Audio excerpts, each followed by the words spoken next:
Unang weekend ng Disyembre, sakit sa ulo agad ang bumungad sa mga motorista dahil sa naparalisang traffic sa Marcos Highway kagabi. Mula sa Antipolo City, nakatutok live si Mav Gonzalez. Mav, matindi pa rin ba ang traffic?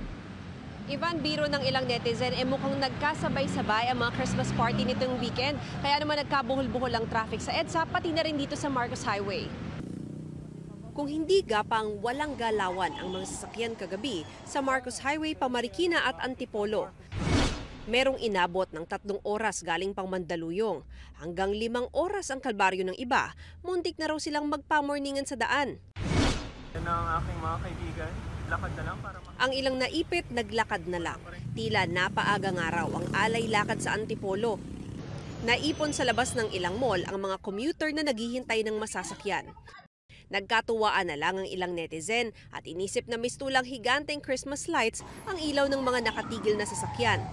Komento ng isang netizen, ang wala pang 30 minutong biyahe, naging triple. Dinaig pa raw ang pag-uwi sa Laguna.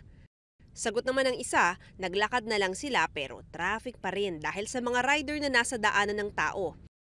Ang isa pa nga, sumakit na ang paa sa paglalakad. At biro ng isang netizen, sa haba ng traffic, nagkaroon na siya ng love life.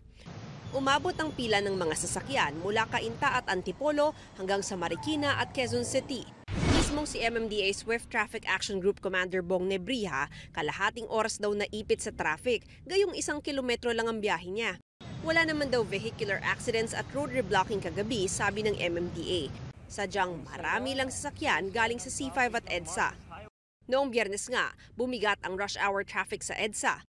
Ayon sa MMDA, pinalala pa ito ng mga naitalang 23 road crash incidents at 8 stalled vehicle incidents mula alas 2 ng hapon hanggang alas 9 ng gabi.